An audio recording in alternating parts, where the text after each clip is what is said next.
Welcome to Dear Business Coach, the podcast. My name's Elizabeth, coming to you from the Walker Consulting Works studio. Find one thing to move your business forward today. With conversations, spotlights, interviews, articles, and free resources. Listen, follow, and subscribe on social media, Dear Business Coach pages and groups. Dear Business Coach podcast. We're on Facebook, LinkedIn, Instagram, YouTube.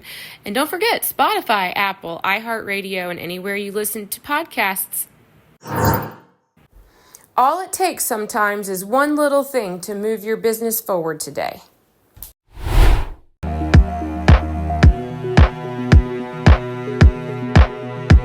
Clayton Fletcher is a New York City-based stand-up comedian, actor, and writer who has been featured on Hulu, SiriusXM, MSNBC, and ESPN. His smart, clean, provocative comedy is geared towards audiences hungry for laughs without the crude shock value that's prevalent in stand-up today. Clayton has taught thousands of aspiring comedians and thousands of brave business people how to unlock the prodigious power of truth in comedy. He has served as Chief Comedy Officer at Peppercom for 13 years. Clayton has a new special out, Middle Child Syndrome, available on all streaming platforms, and the new book he's here to discuss today, The ROI of LOL, recently debuted at #1 on Amazon's business charts. Today, I have a chance to ask Clayton if he'll share with me some of the magic behind the things that a comedian knows that a business person should also know.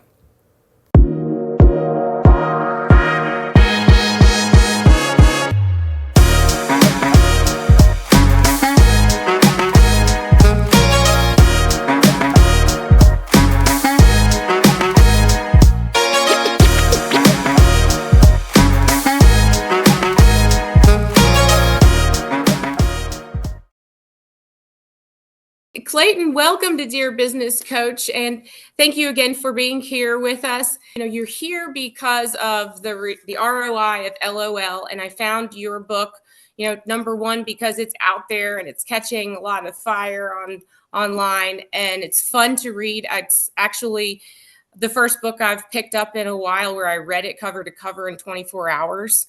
And just was, marking pages. But that's also because, as we learned of each other when we first talked, I have an affinity for improv, or a love of it.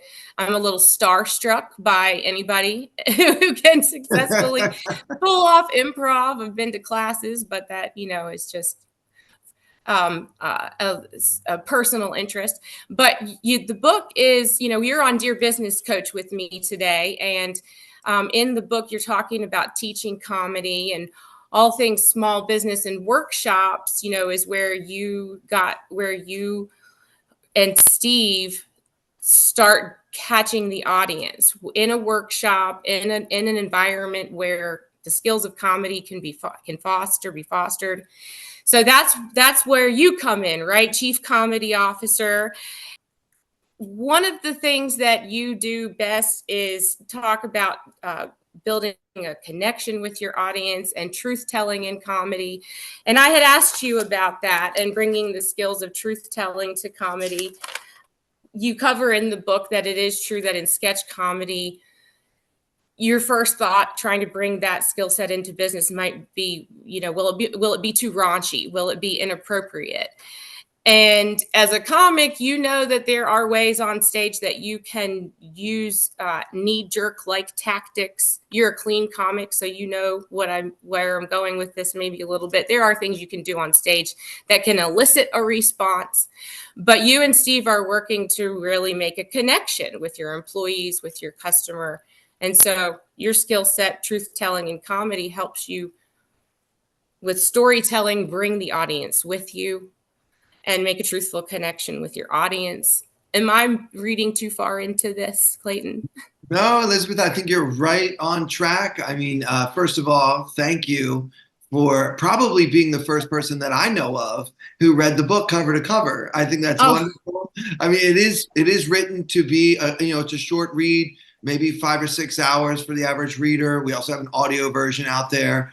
But yeah, the book is designed to be for a business book, obviously a light read, right? Because we're talking about how we use comedy skills in business, whether it's stand-up comedy, improvisational comedy, or sketch comedy. We talk about the differences among them and how the skills that one learns from these three different disciplines of comedy can be applied directly to many workplace challenges. And you mentioned Steve, and that's my co-author, Steve Cody, who is a CEO of a PR firm called Peppercom here in New York City. So the two of us kind of joined forces. I come from the entertainment side, I'm a comedian, I'm a lifetime performer. My whole life I've been on stage, and then he has been in business since he graduated from college. So the two of us kind of coming together and sharing what we've learned from each other over the years is what sort of spurred us, if you will, to write the book in the first place. And yeah, I mean, one of the key takeaways from the book, I think, should be that everyone has an audience, not just a performer, but everyone has an audience. And connecting with that audience in a meaningful and human way is more powerful than any PowerPoint presentation or facts and figures you could pull out.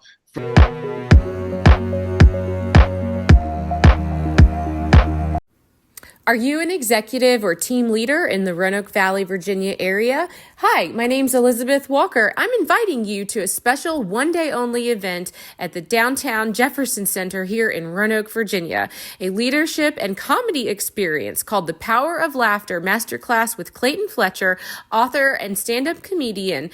Visit the QR code in the ad and visit walkerconsultingworkshops.com. Don't miss out. From your laboratory of people trying to analyze the numbers and crunch the numbers, where all that stuff is really important. What we've learned over the many years we've been doing this, it's really about one-on-one human connection, and that's what comedians do every night, and that's what business people should be doing 9 to 5 every day.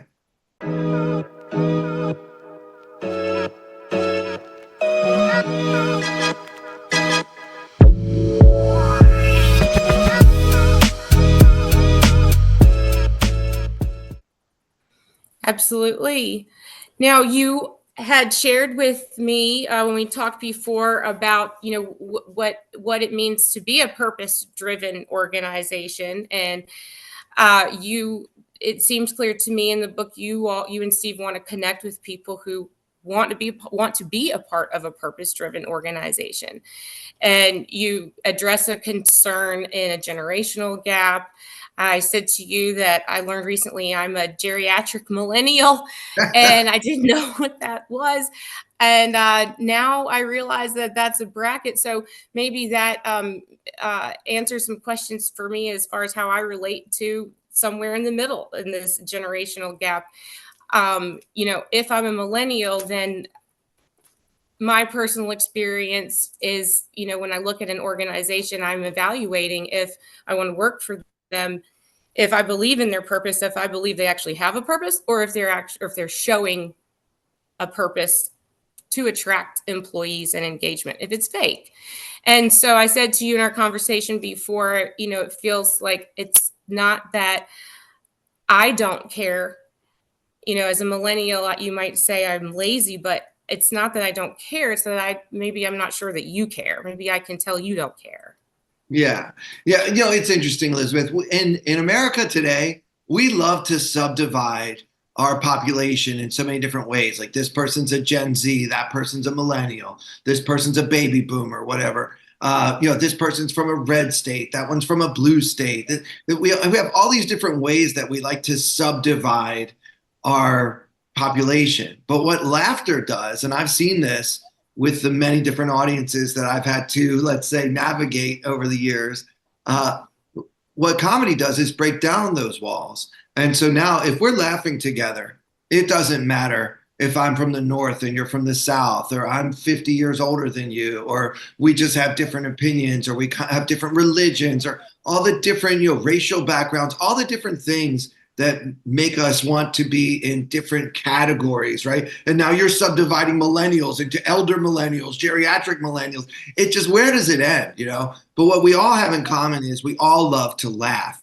Laughter releases powerful chemicals in the brain. I'm talking about peptides and neurotransmitters and endorphins that make us feel great. Okay. And so that's what laughter does. If you can learn how to connect with your coworkers, with your audience, with your customer base, your clients, whatever kind of business you might be in, if you can really learn how to connect with them using your sense of humor and sharing a laugh together, then all those other subdivisions that we like to put ourselves into for whatever reason kind of go away, because now we all can agree this is hilarious. So that's what it's really about. It's a great way to find common ground with your fellow human beings.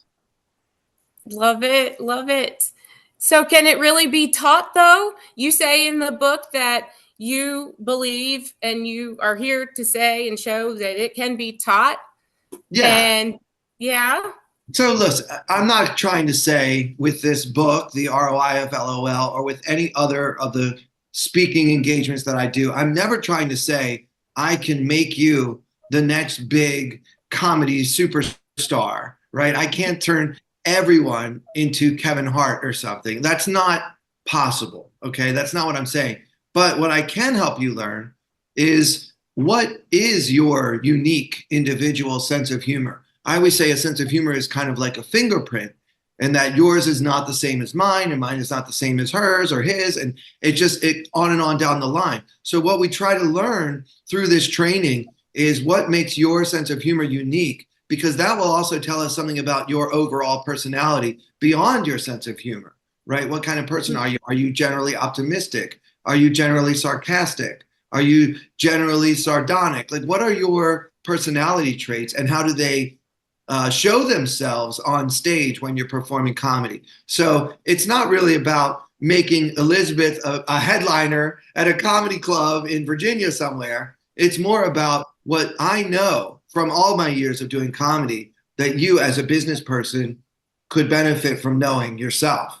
So it's kind of about getting outside of your comfort zone, maybe learning something about yourself you didn't realize, and then figuring out how to use those different skills in the workplace. And that's a very important distinction, because it's a different class that I would teach if I'm actually trying to get you, to start getting comedy gigs somewhere. It's not the same class that I would teach when I'm actually helping a company, do a team building exercise or something of that nature.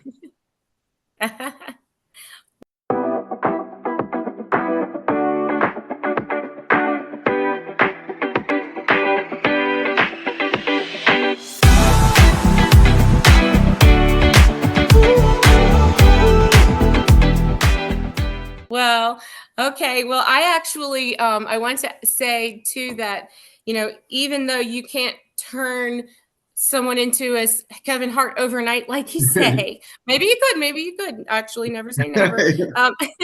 Um, there is a page that stood out to me, forms of improvisational comedy, short form improv, page 157. I'm not going to read from the book, but I'm going to say that on that page, I thought, oh my goodness, here's a paragraph where if I have any improv skills or exposure, it's kind of a little instant workshop right here on the page. You actually tell us about exercises, improv specific games that you can take to your team right now.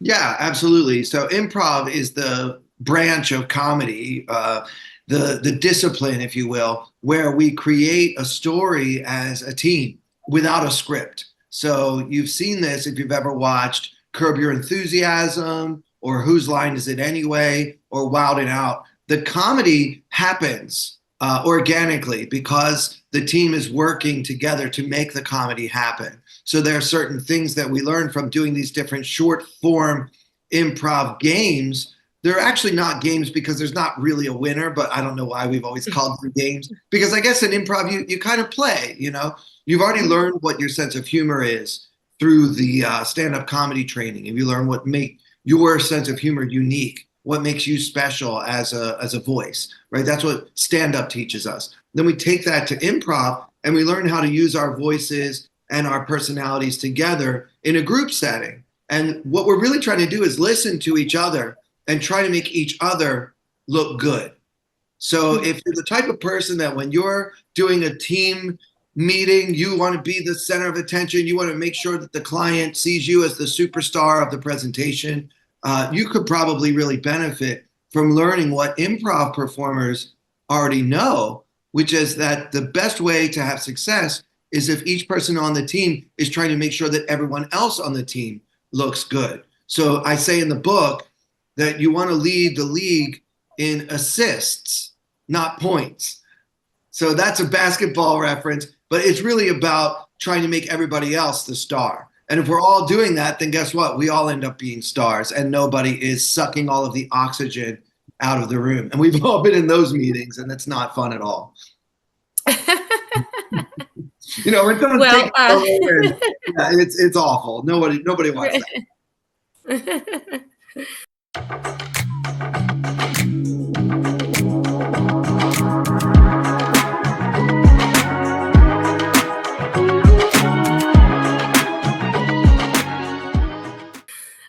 So when we're in a workshop, now I'll ask you some questions about elements of a workshop. There are some places in the book where you spend some time where you describe what it looks like when you and Steve start a workshop. You address what the workshop's going to look like. You and Steve do some act out, and also that's the time when you address appropriate versus inappropriate. When you're coming into a workshop, you set the appropriateness of where the line is. At least say that. And beyond that, what makes a successful workshop? You have elements of music, elements of professional comedians or actors like yourself to facilitate. Is that a fair question? Yeah, that's a great question. I mean, as you read through the book and you see that we've been doing this together for over 15 years now.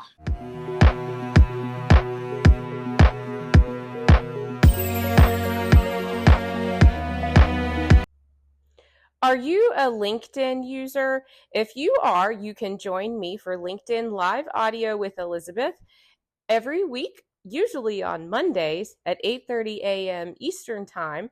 I will have a LinkedIn Live Audio where we talk about podcasting for executives who speak and podcasting for team leaders who speak. These are the themes that are currently running. If that sounds like something you're interested, visit me, Elizabeth Walker at Work, on my LinkedIn profile.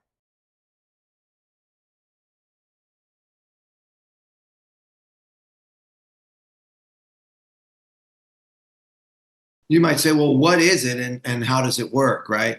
So if a company hires me to come in and help them for, say, a full day, right? I'm going to spend the morning talking about comedy, generally getting them up on their feet, breaking some ice with exercises that actually work, right? We all have the HR stereotype of why don't you close your eyes and fall backwards, and then one of your coworkers is going to catch you, and then you learn to trust each other that way. And it's so trite at this point. It actually becomes almost like an episode of The Office, right, where they're not really getting anything out of it, but it's really a waste of time. Well, what we would do instead is we try to learn about each other, and we use the techniques mastered by the world's greatest stand-up comedians to learn how to be better storytellers. And I might start off, well, I would always start off by talking about what is and isn't appropriate. You're right, Elizabeth, that is crucial. I mean, we're not here to try to get anybody in trouble. We don't want any lawyers, any HR, anyone being sued. And thankfully, knock on wood, 15 years I've been doing this with different companies and I've never had an issue with that. And I think that's because at the beginning of the session, well, actually before the session even happens, when I sit down and talk with senior leadership, I say, what is the culture at your company like? Each company has its own line about what's appropriate. There are some things that would be highly inappropriate for literally every company.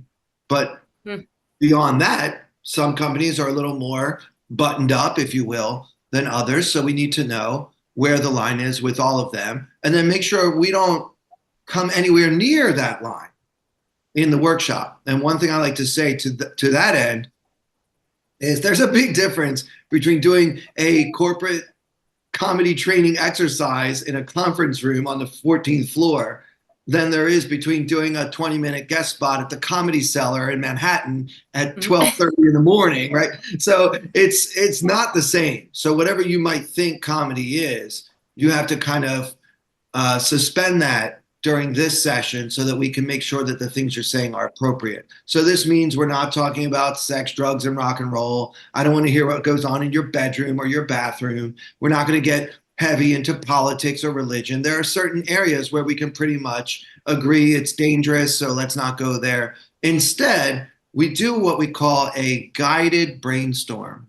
And I will ask you questions like, do you want to share your opinion about something that you saw in a TV commercial, or that's something that your husband said to you last night, or that's something one of your children did, or something that you may have heard in music lyrics, or, and I'll do on and on like this. Hopefully something I say will jog something in your brain, like, oh yeah, that's something I could talk about on stage for sure. And so by doing the guided brainstorm in that way, I make sure that we're not going into those other more risky areas. And the general rule we say is, if you think that something might possibly be inappropriate for this corporate comedy training session, it is inappropriate for this session. So when in doubt, leave it out. That makes life easy. And then we might do another brainstorm where I say, why don't we hear a story? Why don't you do some storytelling and tell us about a time? You know what audiences really love? Underdogs. So I want to hear the time when you were the underdog. You're a fish out of water, a stranger in a strange land. You're in a situation you never thought you'd be in, and now you've got to figure out how the heck you're going to navigate out of it. The deck is stacked against you. And usually when I say these things, or maybe like, a really embarrassing moment, something that happened that was totally unexpected that you weren't prepared for, those are the kind of stories that audiences love. I have a comedy special. It's out now on Amazon and Apple and other places. It's free on Spotify if you just want to listen to it. It's called Middle Child Syndrome. So I am one of 3 boys, and I was the middle child, and all of my issues and my psychological problems come from that. And so that's what I make my comedy about. And so that's my underdog story, is that the middle child doesn't get as much attention as the other 2 boys. And so this is my life, and this is what shaped my personality that I have today. So that's an example of an underdog story that you could use. We all have our own version of that. Maybe it's your first day on the job, or you went to the job interview and you got the person's name wrong, or I don't know, like anything. You went on a date and then the person wasn't who you thought it would be. We make sure it's appropriate for your company. We make sure that no one's going to cross any lines. When in doubt, leave it out. And once we have those guardrails established, we can start having lots of fun. And what's great about it is the first rule is tell the truth. So it's a great way to really get to know each other and build a team with your coworkers, maybe that you don't really get to see very often because you're doing hybrid working or remote working. And so now we all are finally together in person. And this is a way that we can really get to know each other on a more personal level, rather than the usual things people like to talk about to quote unquote break the ice, which is usually just, the weather, or how was your weekend, or maybe how did the local sports team do over the weekend? That seems to be, did you see the Yankees won? That sort of thing. It doesn't really get us anywhere because it's almost too safe in that way. So we figure out where the balance is and work from there. And I wrote a tongue twister for you. I'd like to get your opinion on this. You have a musical theater background, and I'm not singing on, but I bring that up because I know I was going to say I heard this trick from a vocal coach, but I don't need to tell you because of your musical theater background. What's a good way to warm up before a show in case you're nervous tonight for your show, Clayton? Yeah, so great question about being nervous. I know you're probably thinking of something like red leather, yellow leather, and all these different vocal exercises that we do. She sells seashells, that sort of thing. And those can get the the tongue and the teeth and everything working together so that you don't stumble over your words. But in comedy, being nervous is actually a good thing. Being nervous is powerful because if you think about what does my being nervous mean to the audience, think about every time in your life that you've ever been nervous, right? It's because the outcome matters to you. If you don't care how it goes, then you won't be nervous. If I am nervous, by the same token, if I am nervous, that means that the outcome does matter to me. I do care how it goes. And think about your life, the big job interview, or the day that you took the SAT to try to go to your top choice college, or tryouts for cheerleading, or the day you asked her to marry you, whatever it might be. For each of us individually, we have moments in our lives when we can remember the sweaty palms and the heart pounding and the butterflies in the stomach, right? Those are good things. And when the audience senses that I am nervous, they don't actually see nerves so much as energy. Nervous energy is real energy that we can use, and comedians learn how to convert that energy into excitement, into passion, into emotional fullness, which is a term that we use to just describe that whatever I'm talking about feeling, I'm actually feeling a version of it all over again on stage. So if I'm sharing a story from 10 years ago, well, telling that story brings back all those feelings again, and then the audience sees that I am feeling that all over again, whatever it was. So being nervous is actually an essential component of a great performance. So that is something that I strongly encourage. And I noticed that the times in my career when I've bombed the hardest, it was when I wasn't nervous at all. And that's not a good I got this piece of cake. Yeah, right. The audience will put you right back in your place. That's a good story to share at my next workshop. Yeah, for sure. Definitely have some stories like that. Yeah, and we all do. And Yeah. that's a kind of common bond that we're talking about here.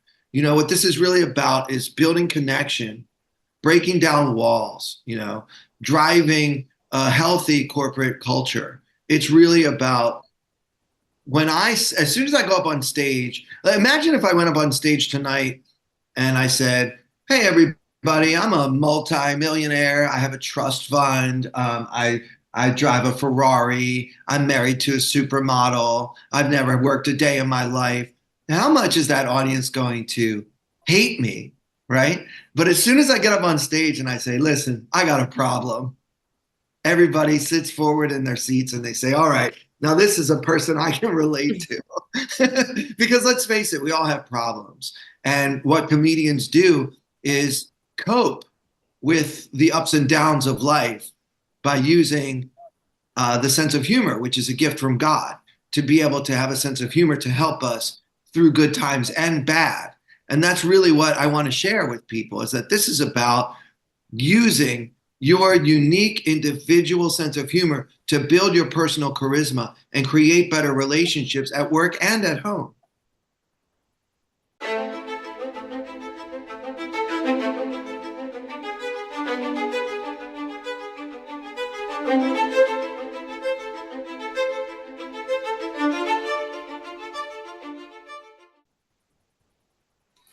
Yes, and yes, and yes, and I love um, that. well, you just said it. There you are. What you just said. You're showing up as yourself, and you do talk about something called a shift in attitude.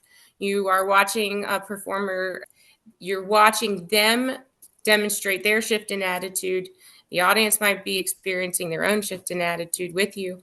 That's a type of transformation you all are experiencing together. And Clayton, when I see your real self on stage and you're feeling those real emotions from a real story you're sharing, there you are. I see your honest self and we're making a connection. A little cheesy there on my part, but you just said it. No, I don't find it cheesy at all, Elizabeth. I feel like, well, many times they'll schedule me for 8:30 in the morning, 9 o'clock in the morning, and I get there and the company is nervous, kind of skeptical, like what the heck? Why is the vice president making us do comedy training today? Don't they know I have clients that are waiting for me to solve their problems, right? And I feel that tension in the room, and that reticence, that skepticism. And everyone's just kind of like, there's a lot of trepidation, like, who the heck is this Clayton Fletcher guy anyway, right? 3 hours later, 2.5 hours later, whatever it is, we've all laughed together. We've all learned about each other. We've all learned about our own unique individual sense of humor. We've developed our personal charisma, and we've made real connections with our fellow human beings. And the feeling in the room, you talk about a shift in attitude, Elizabeth. The difference between the beginning of the session and how everybody feels after laughing for 2 hours, it's night and day. And now we're all closer. We feel like the communication lines are more open, and we're just healthier as a group. And that's what happens in the comedy club every night. And that's what happens when we do these same experiments with a group of corporate business people who have no desire to ever be on Star Search or anything like that. It's not about that at all. So that's what really happens. And it feels great to me as being the one who can take somebody from a place of kind of negativity, pessimism, skepticism, and anxiety to a place of free-flowing thought, openness, and authenticity. That's a beautiful thing to experience. It never gets old for me. I've been doing it for almost 16 years now, and it never gets old. It never gets old. At Clayton Comic, the link is in your bio right there on the page to watch the full special. And the tongue twister I wrote for you is buy the book in bulk for my business, which is at roiloll.com. Buy the book in bulk for my business. Yeah, that's not easy to say. You did great, though. You did great. Hey. Well, because on ROILOL, there's a place to buy the book in bulk for your business. All right. Dun-dun-dun. Yeah, very good, Elizabeth. And thank you so much for having me on. It's been a pleasure speaking with you. I hope everyone will check out the book, roiloll.com. For those who are watching, here it is, the ROI of LOL. I can't take credit for the art. My publisher, HarperCollins, did the art, and I think it's a great cover. And there's my picture on the back. There he is. So Chief Comedy Officer. Yeah, that's me, the CCO. Thank you so much. I hope you have a great time tonight. Thanks for having me on, Elizabeth. Talk to you soon.